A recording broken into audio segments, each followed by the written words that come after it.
উপস্থিতি সকলকে আসসালামু আলাইকুম। সাথী বন্ধুরা, আমি আজকে লক্ষ্য করছি যে জয় আমাদের নিশ্চিত নিশ্চিত জয় আমাদের অবিসম্ভাবী, তার সাক্ষ্য বহন করছে আজকের এই সমাবেশ। জয় বিপ্লব কোনোদিনই বৃথা হয় না। আমি আজকে যে পরিস্থিতি লক্ষ্য করছি, এই কাশ্মীরনগরে আমাদের কোনো অবস্থাতেই আমাদেরকে আটকে রাখতে পারবে না। আমাদের দাবি আমরা আদায় করেই চলব ইনশাল্লাহ। এবং আমাদের সংসদে প্রতিনিধিত্ব করার জন্য হুমায়ুন টুমায়ুন যারাই আছে, তাদের চাইতে অনেক বিজ্ঞ জ্ঞানী শিক্ষিত লোক এই বেলাবরের মাটিতে বহু আছে। এক বন্ধু বলেছেন যে এই বেলাবর থানাটা ছিল একটা ঐতিহ্যবাহী থানা। এটা আমরা সবাই জানি। এটা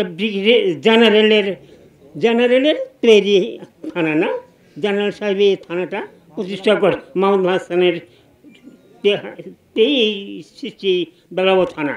কাজে আমরা কোনো অবস্থাতে তাদের থেকে পিছিয়ে নই। আমরা আপনাদের সকলকে স্বাগত জানিয়ে আমার বক্তব্য এখানে শেষ করছি। খুদা হাফেজ। বাংলাদেশ জিন্দাবাদ।